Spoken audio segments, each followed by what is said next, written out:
Hello everyone, I welcome all of you to my lecture sessions on biochemistry for pharmacy students. So in today's session we will discuss in detail regarding electron transport chain and oxidative phosphorylation. So these two topics are very important for us because the concepts that you are going to learn in this lecture will help you understand the way how we are capturing energy from the food that we are consuming. Okay, so now let's go ahead and see what is there in this lecture. Before entering into the actual topic, I just would like to introduce you to some of the common terminology and concepts that are very important for you to understand electron transport chain. The first concept is oxidation reduction. So what do you mean by oxidation and what do you mean by reduction? So in case of oxidation, addition of oxygen, removal of electrons, removal of proton. Okay, so these are the three things which we consider as oxidation. The opposite of that is reduction. Okay, means removal of oxygen, addition of hydrogen, addition of electrons is what we call it as reduction. Okay, so now let's say if you take two chemicals A and B, where A has the tendency to donate an electron and B has the tendency to accept the electron. Okay, A has the tendency to donate the electrons, so that A has donated an electron, it became A plus. So this type of elements are what we call them as electropositive. Okay, whereas this one is becoming a negatively charged ion by accepting electrons. So these type of elements are what we call them as electronegative. Okay, and here what exactly is happening by the definition of oxidation? What happened to A? A has lost one electron and it became A plus. So oxidation number, because A, its oxidation number is 0, now here the oxidation number is plus 1. So the oxidation number increased. So this is the example of oxidation. Okay, A got oxidized to A plus. Now if you see here, for B the oxidation number changed from 0 to minus 1. That means B minus means B has accepted an electron, hence B is reduced. Okay, B is reduced. So A is what we call it as reducing agent, and B, because it is accepting an electron, so it has the tendency to oxidize the environment, oxidize A. Okay, so B is what we call it as oxidizing agent, A is the reducing agent. Okay, so these are the terms which you need to understand first. And the next one is reduction potential. Means here in the previous discussion, okay, so A is becoming A plus, means it is trying to donate an electron, and B is accepting an electron. So what is the metric based on which we can compare the tendencies of elements, either electron donating capacity or electron accepting capacity? So that metric is reduction potential. Okay, so what is the meaning of reduction potential? In simple terms, the readiness with which an element can accept an electron. An element can accept an electron. Okay, so the tendency, if one element has more tendency to accept an electron, that means the element will be readily reduced. Okay, so it can easily get reduced because it is ready to accept the electrons. It is like B. Here what exactly B is doing? B is readily accepting electrons from its resource, so thereby B is readily getting reduced. So in that process, what exactly it is doing to the environment or the elements? It is helping A to get oxidized. So in this process, electron is physically moving from one element to another element. Okay, please remember that. Now if we extend it further, let's say we have three such elements are there, A, B and C.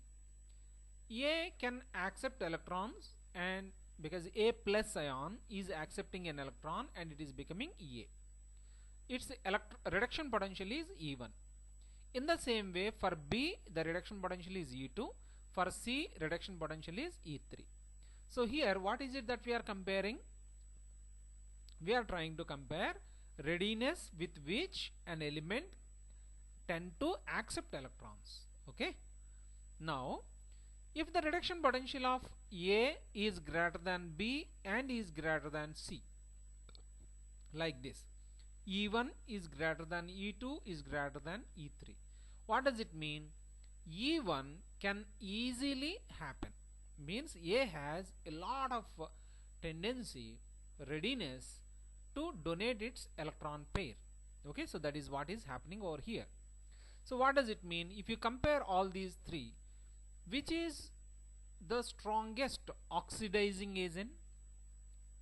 Okay, the element which can readily accept an electron and get reduced is called as the strongest oxidizing agent. Okay, so here among A, B, C, which is strongly reduced, which is the strongest oxidizing agent?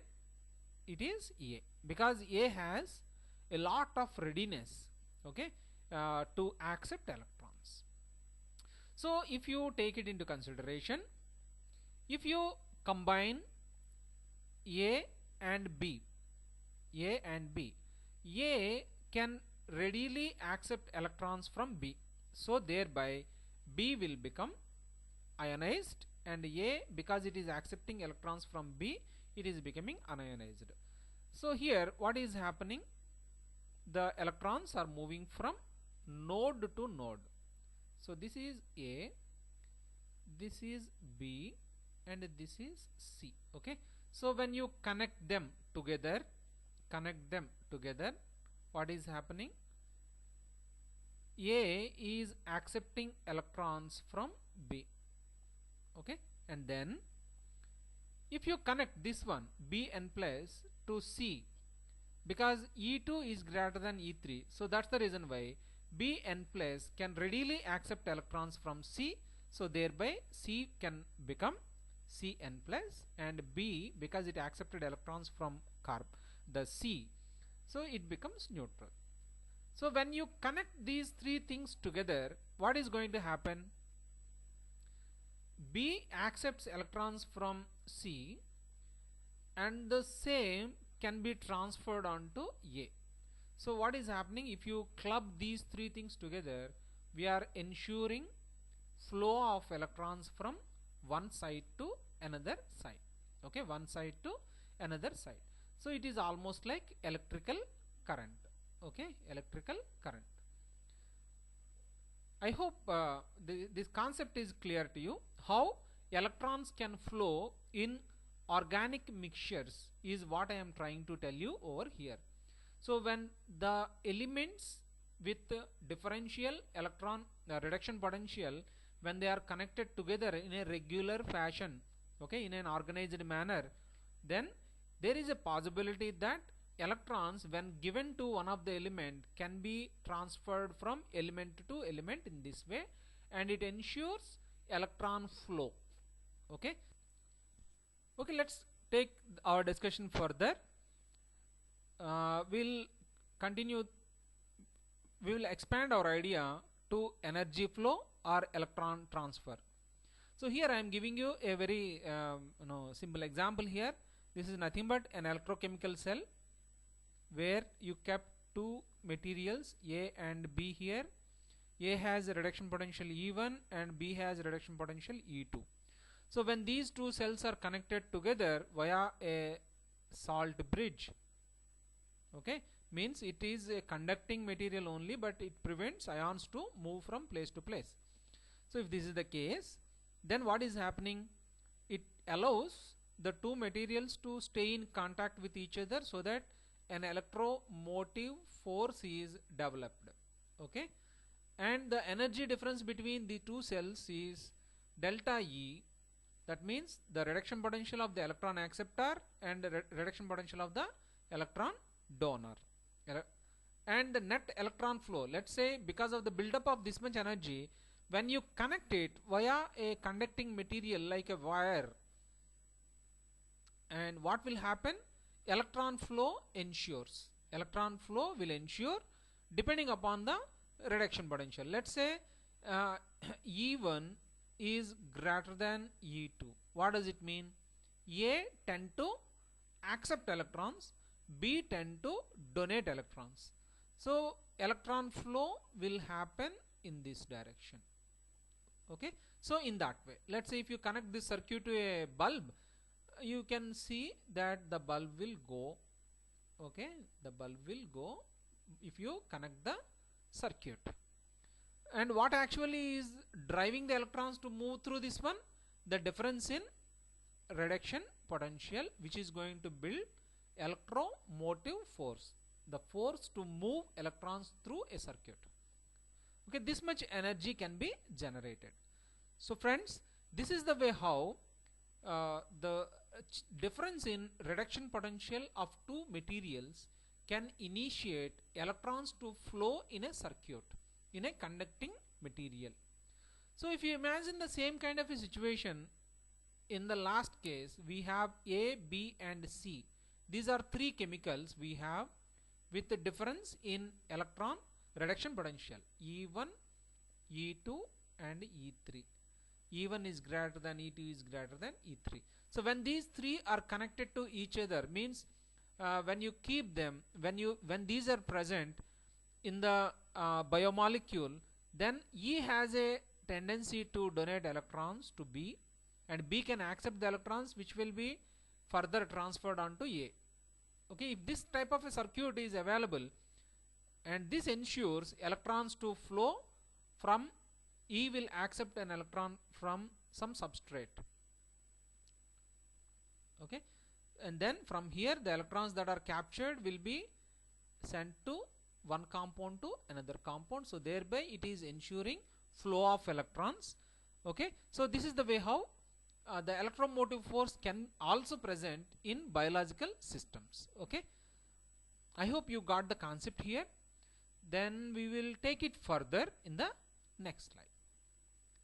Types of electron flows that happen in the cellular level. Okay, so because in case of electrical circuits, electrons are flowing depending upon the voltage difference. Electrons will flow from one end to the another end. But in case of biological environment, so we are full of organic chemicals or inorganic chemicals. Okay, so we cannot have electrons to flow all the time, but we have peculiar chemical mechanisms via which electrons will also be transferred. So one of them is direct electron transfer. So when iron and copper, when they are connected together, this is ferrous and cupric ion. So when these two are connected to each other, ferrous will become ferric. Why?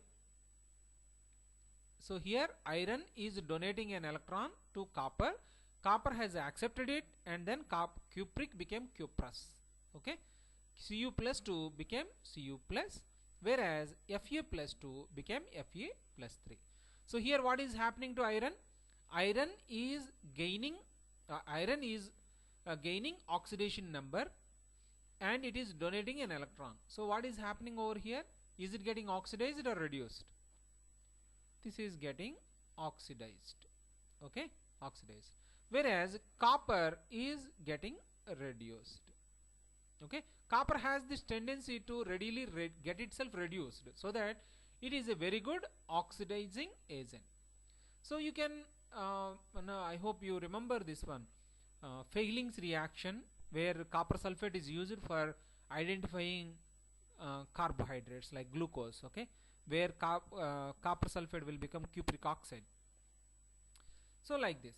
So what does it mean? Iron has Fe has E1 is the reduction potential, and copper has E2 as reduction potential. Then which is E2 is greater than E1. What does it mean? Copper has a lot of tendency to accept electrons when you compare it with iron. So in a biological environment, let's say a big protein is there. a big protein is there.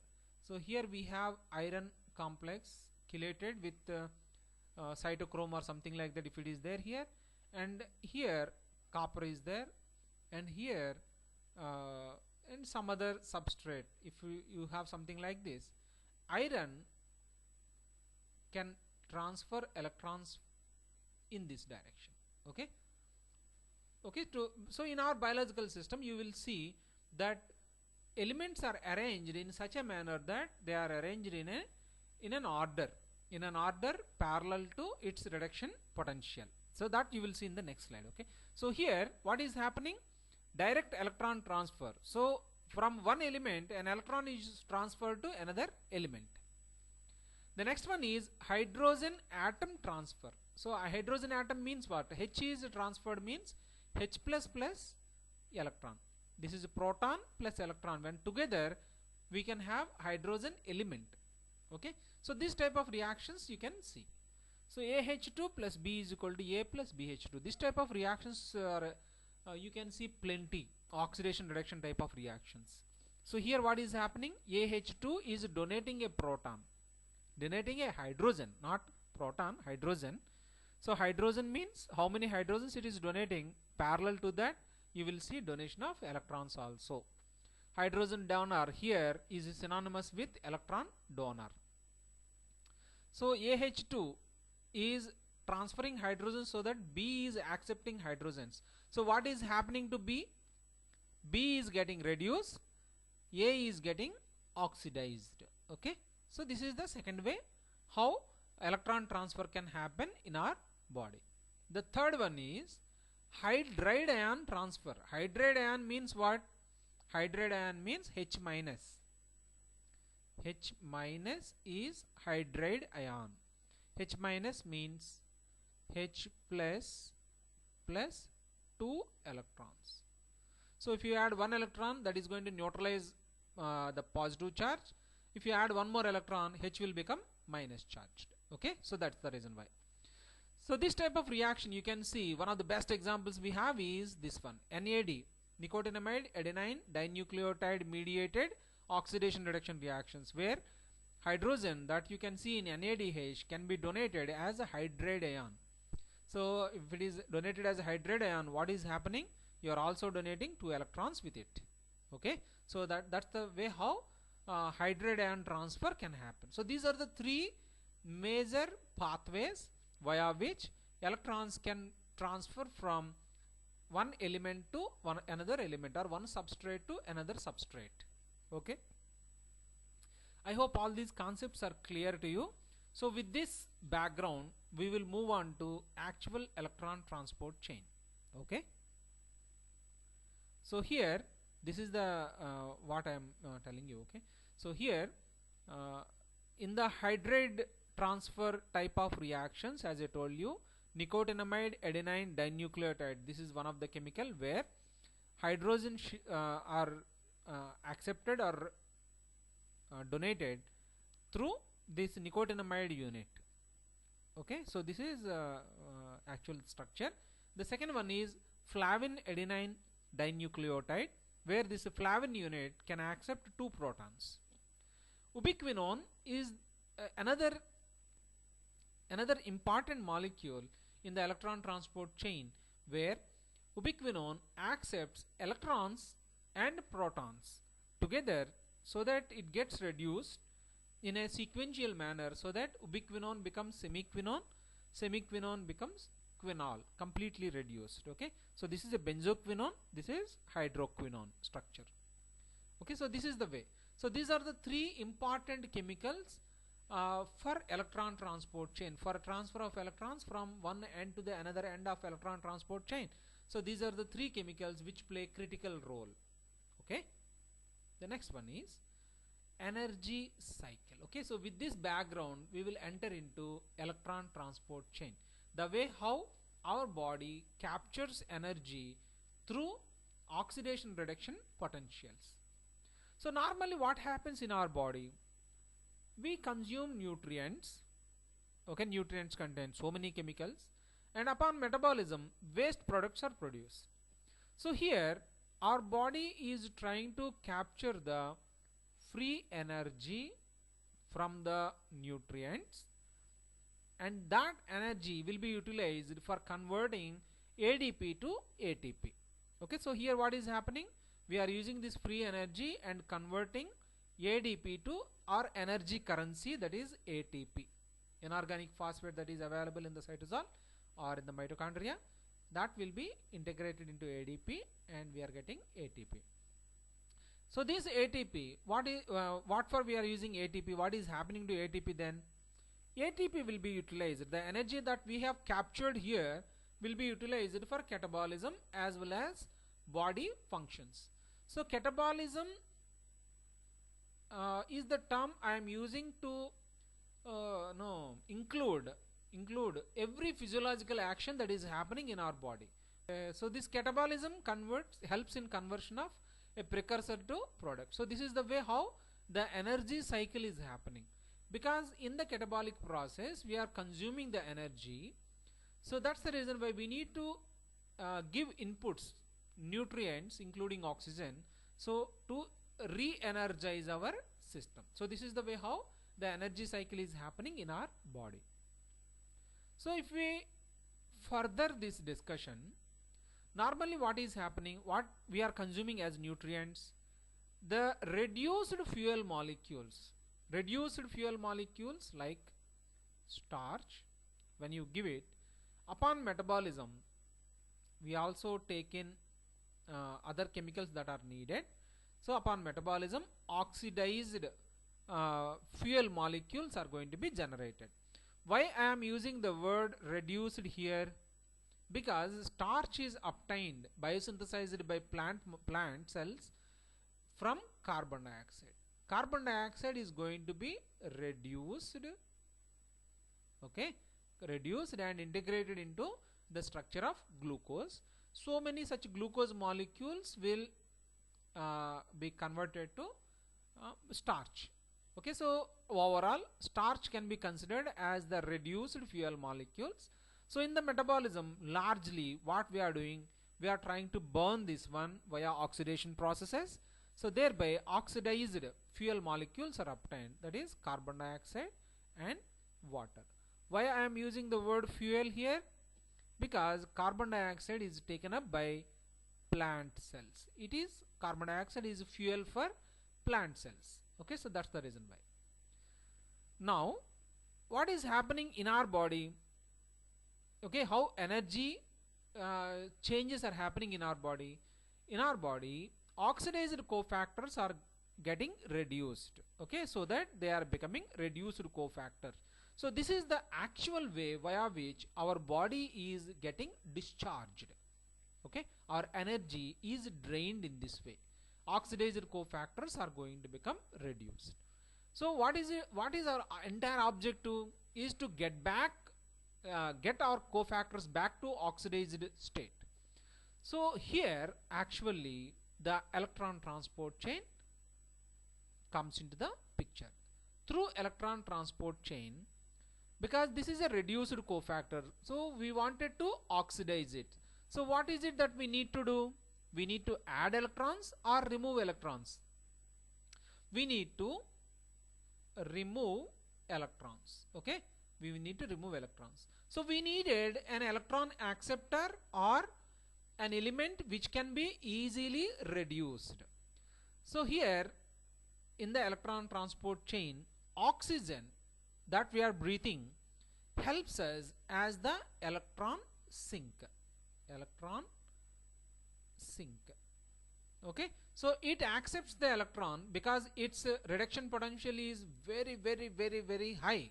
So that's the reason why whatever reduced cofactors that we have can readily donate electrons, because oxygen has this oxidizing capability.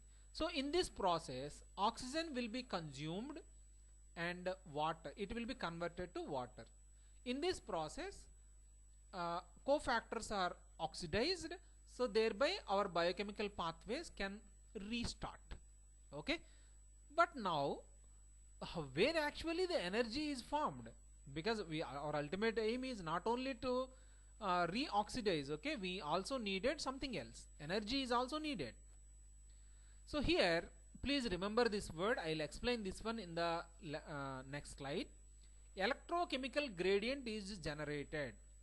So here in the last slide I gave you electron motive force. How electron motive force is generated? So when two elements with different or reduction potentials, when they are connected to each other via semi-permeable salt bridge, it develops electromotive force. Means the force with which electrons can move from one side to another side, but it is not possible because salt bridge will not allow electrons to move through that easily. Hence, if you connect that one via a conductor, the electrons are now flowing through the circuit through the conductor, and the circuit is complete. Electrons will flow in this wire. So in the same way, this electron transport chain, what it is doing, it is generating something what we call it as electrochemical gradient, and that potential energy is utilized for converting ADP to ATP. Okay, ATP is our energy currency. So this is the way how the entire sequence of events happen in our body. Okay friends, I hope the concepts are clear to you right now. Now we will take it to the next level. We will expand it further. So here what actually is happening in our body, let's see in a single slide. Normally, if you take carbohydrates as our fuel, starch or glycogen, starch that is obtained from food or glycogen that is present in your liver can provide us glucose in blood. Glucose will be converted to pyruvate via glycolysis. Pyruvate will enter into our mitochondria and acetyl-CoA is generated. Okay, so this is one of the sequence that we can see in case of carbohydrates. From glycolysis, ATP is generated, and pyruvate to acetyl-CoA, one carbon dioxide is eliminated. In case of proteins, proteins gets hydrolyzed to amino acids. Amino acids upon metabolism, some of them will give you pyruvic acid and some of them will give you acetyl coenzyme A, because we have both glycogenic and ketogenic amino acids are there.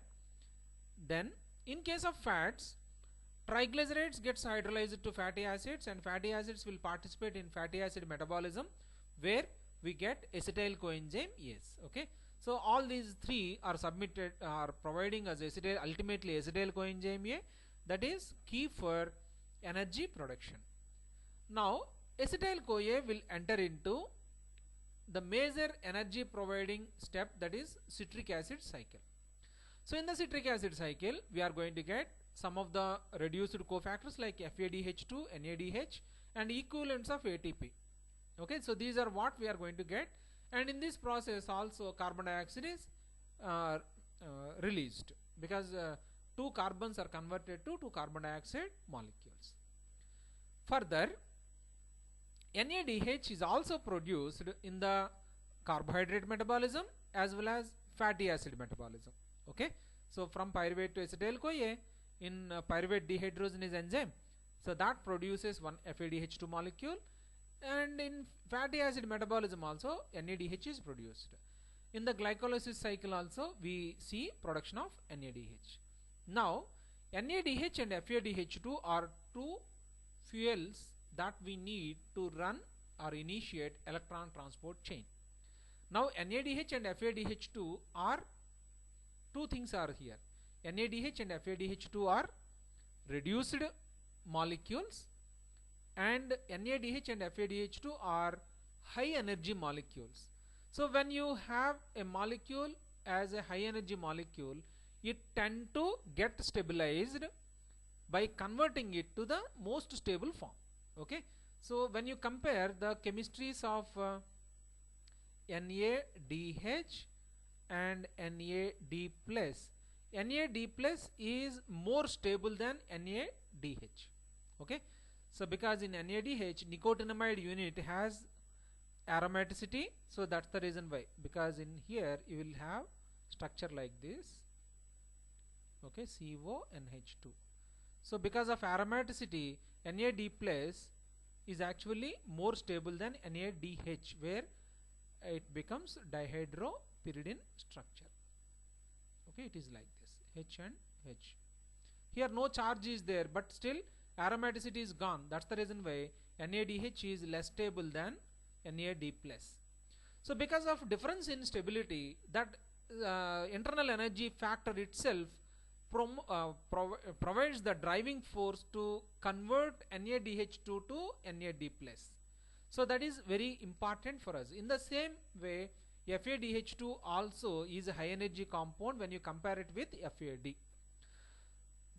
This force, along with reduction potential difference that you can see in electron transport chain, they will tend to donate electrons which ultimately are accepted by oxygen. So oxygen gets reduced to water, oxygen is ultimately converted to water, and in that process ATP is generated. Okay, ATP is generated. So friends, this is the way, this is the overall picture of what exactly is happening in our body, so that the energy that we captured from food materials is translated into reduction potential of cofactors that we have, and by coupling oxygen over here, the reduction potential is converted to electron motive force. Through that ATP is generated. Okay, chemical gradients are what is going to happen over here, that I'm going to give you even more clearer picture in the coming slides. Okay friends, I hope you understood the concepts here. So let's move ahead. So if you closely observe the mitochondria and its structure, you can see mitochondria as a bilayered cellular organelle, where you have an outer covering and inner layer is actually folded. Okay, so it is like this. You will have different type of environment between the this is shaded region over here, that is intermembrane space, and this is what we call it as matrix. Okay, and this is intermembrane space.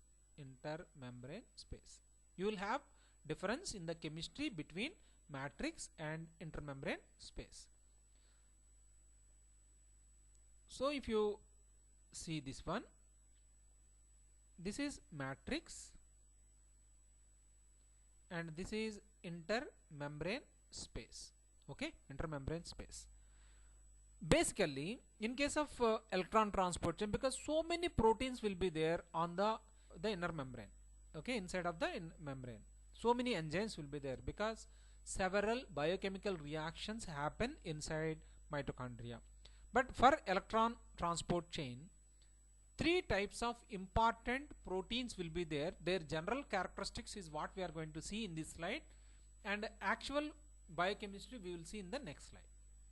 These are the three types of proteins that you will find on the inner membrane, which helps in the electron transport chain. So one type of proteins are more like proton pumps. Okay, proton pumps. So what they will do, they simply take energy, they use energy and pump protons from side to side. And we have second type of proteins are there, where oxidation reduction happen and electrons are transferred from substrates onto oxygen. The third type of protein that we have over here uses the electrochemical gradient and synthesize ATP. Okay, so these are the three important setups that we will have in electron transport chain. So what happens, let's see. So across this membrane, this is matrix and this is intermembranal space. On both sides you will have water and protons. Okay, so the proton concentration, if you take into consideration, normally there will be a proton gradient. So on this side you will have more positive charge, and on this side you will have very less positive charge. So relatively this is negative side, this is positive side. Okay, so this is the negative side, this is the positive side. Where so many protons are there, here very less number of protons will be there. So this proton gradient is the driving force for ATP synthesis, that we will see. How it is built, why protons are in excess in the intermembrane space and protons are very less on the matrix side, is what I am going to tell you right now. So normally what is happening in our body? So reduced fuel molecules are oxidized, so in the metabolic process, and at the same time what is happening? Oxidized cofactors are going to be reduced. Okay, now we need to reoxidize the cofactors. So reoxidation means what is it that we are doing here? We are removing hydrogen. When you remove hydrogen, what will happen? Along with hydrogen you are also removing electrons. So you have generated a proton and electrons. So protons are a part of the solution on the matrix side as well as on the intermembrane side. Okay, no problem. So what will happen to the electrons over here? So here what is happening is the electrons will move from various cofactors. So here electron is moving from place to place. And how it is happening? Because you will have here various cofactors in such a manner that they will ensure electrons to move from place to place. Okay, so electrons are shifted from place to place by all these cofactors which are having difference in reduction potential. Okay, so here if you see electrons are flowing in this direction, what does it mean?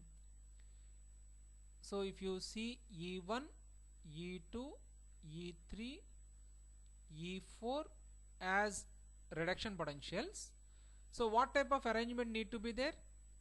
E4 must have highest tendency to accept electrons. That's the reason why E4 must be greater than E3, greater than E2, greater than E1. So this is what. So when electrons are moving across the entire chain, so it is going through certain proteins which are proton pumps. So they work, and what they are doing, they are pumping electrons from matrix side to intermembrane space. So this is what actually creates the proton gradient. What is the driving force for this proton pump? The electrons that are captured from the reduced cofactors while oxidizing, the electrons that are released over here are shifted from one cofactor to another cofactor, and the electrons will move through these proteins to its target. Okay, so this is the way how proton gradient is generated. And ultimately what is happening, the electrons that are captured, that has reached to the end of the electron chain, are captured, and protons from matrix side are used.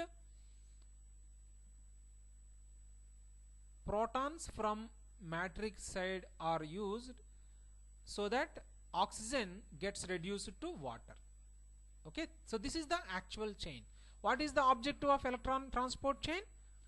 To assist the electrons that are released in the oxidation of cofactors like NADH, and by allowing the electrons to move through a chain which goes through certain proteins, or we call them as proton pumps, which pump protons from matrix side to the intermembrane space, so that here what they are creating, proton gradient,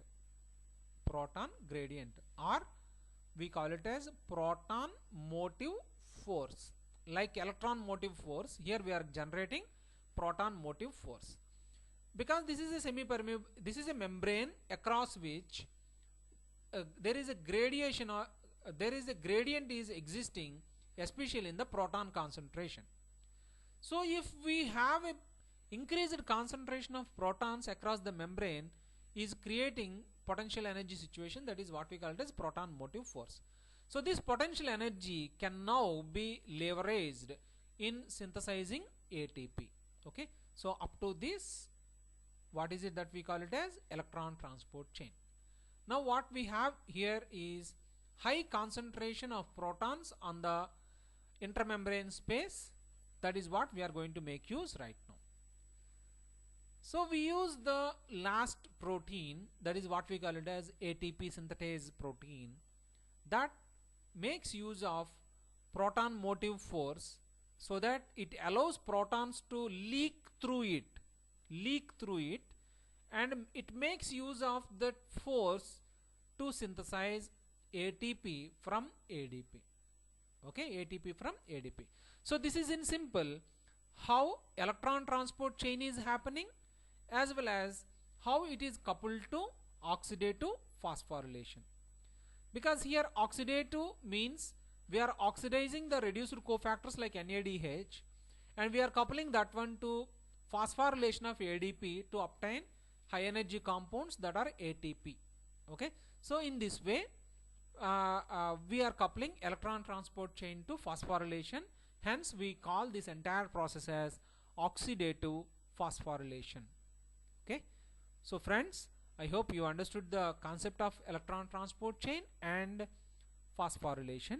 Okay, so now we will go to the actual picture of electron transport chain. So this is the actual picture where we have outer membrane and inner membrane. This is outer membrane, this is inner membrane of mitochondria, and this is internal intermembrane space. This is matrix. Okay, this is matrix. Now we have here 4 proteins are there: complex 1, complex 2, complex 3, complex 4.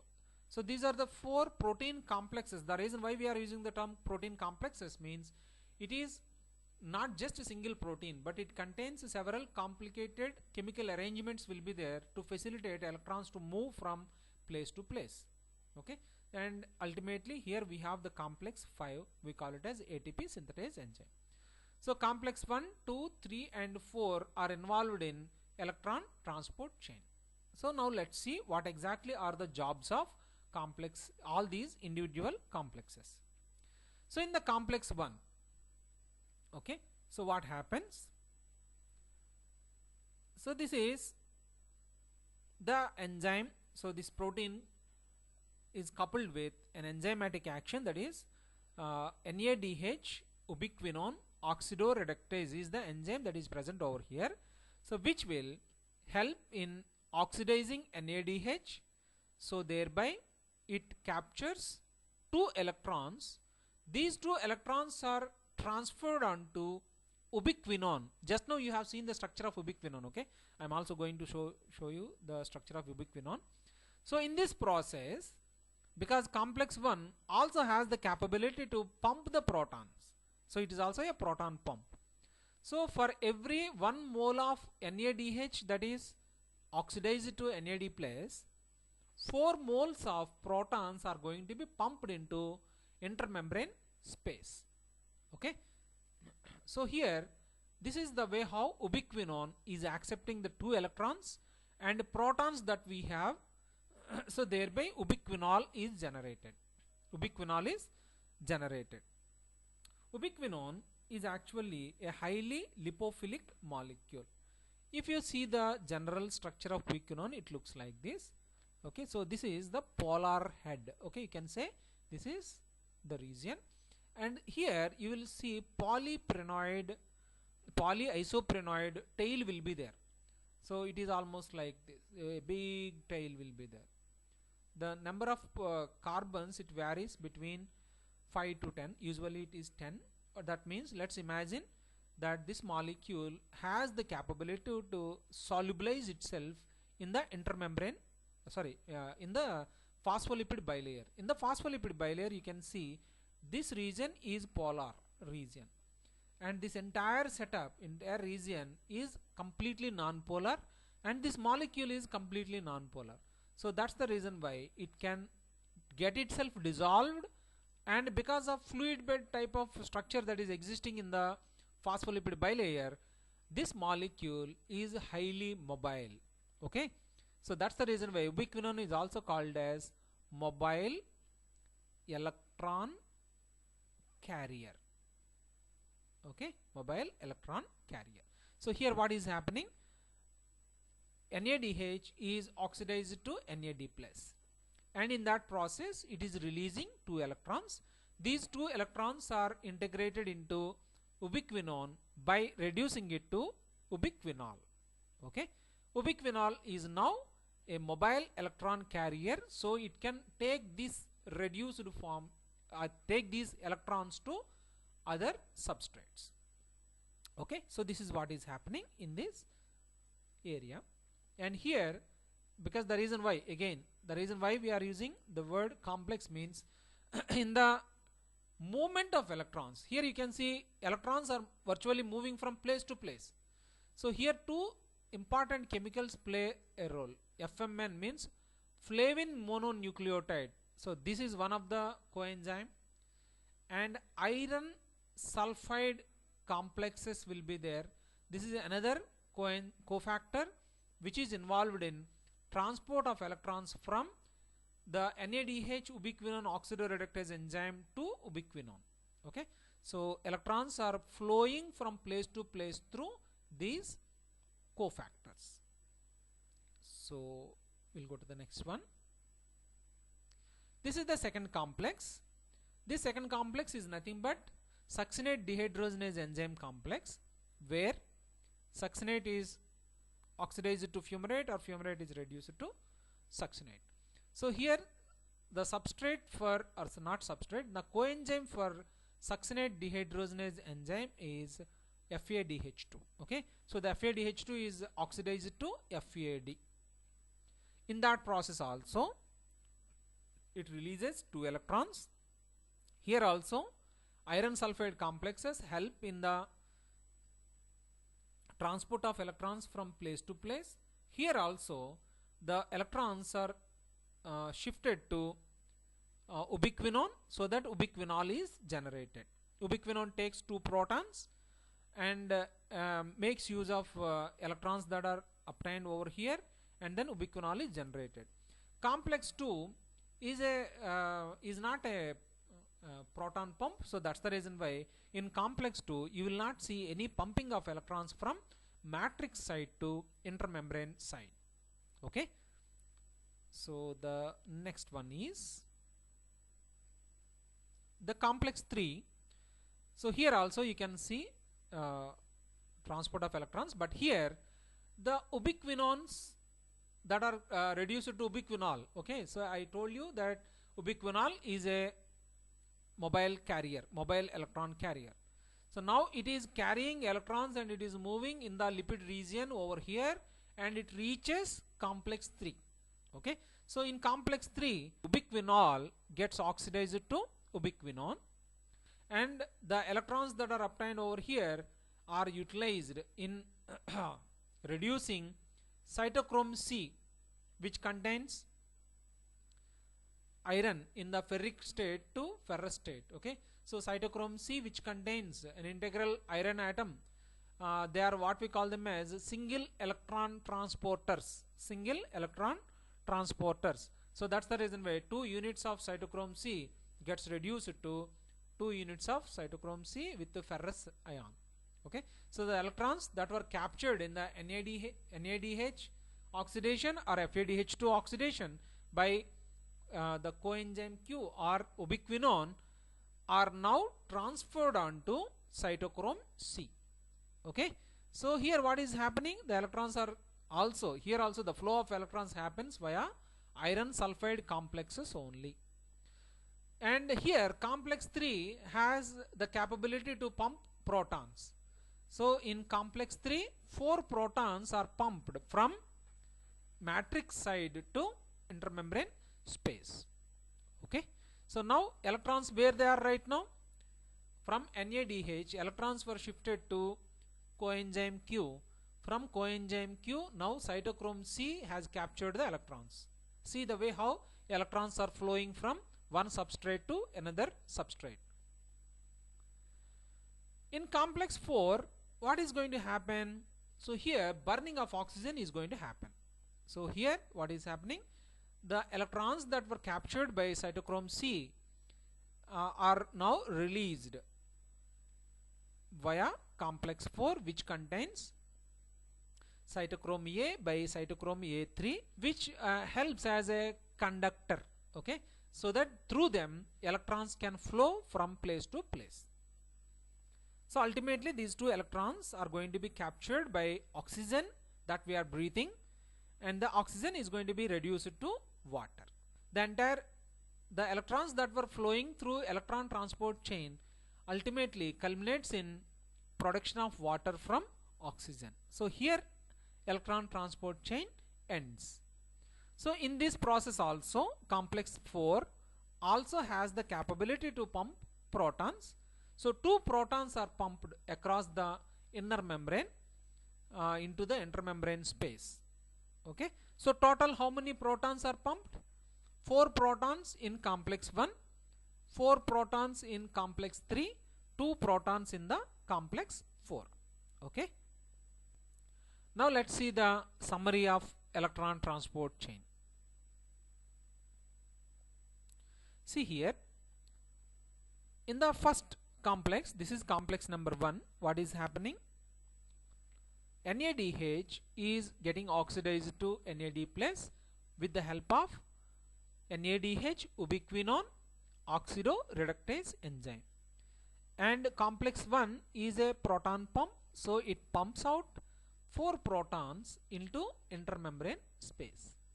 The electrons are captured by coenzyme Q.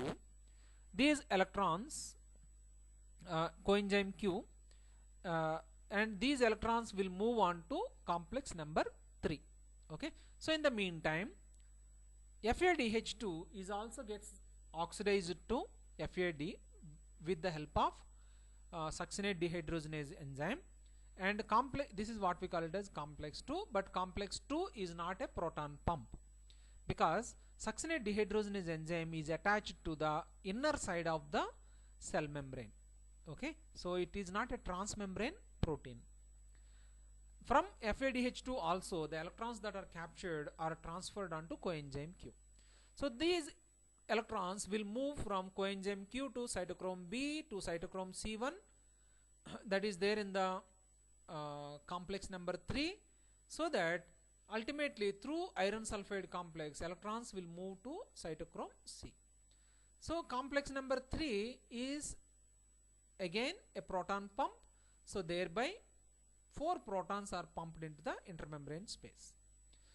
So from cytochrome C, here what is it that we have? Iron is there, so that will come in contact with complex number 4, where you will see copper containing enzymes, cytochrome A or A3, so which accepts electrons from iron, so thereby transfer the electrons to be utilized for reduction of oxygen to water molecule. Okay, reduction of oxygen to water molecule. So in the entire process what we are doing, we are trying to pump protons from matrix side to intermembrane side, so that by the time you complete the entire cycle you have 10 protons on the 10 protons gradient we have generated. Okay, so in this way we are generating proton gradient across the membrane. So this entire task is what we call it as electron transport chain. Okay, so friends, this is what is electron transport chain. I hope you got the concepts clear, and we will continue this discussion in the next class with complete details on the cofactors or coenzymes that are involved in electron transport chain, and also chemiosmotic theory and phosphorylation. Okay, so friends, I request you to please share this video with your friends and subscribe to my YouTube channel, so that you will get a notification as and when I make a new video which is going to be useful to you, and I thank you for your time, and I'll see you again with another very interesting lecture soon. Thank you.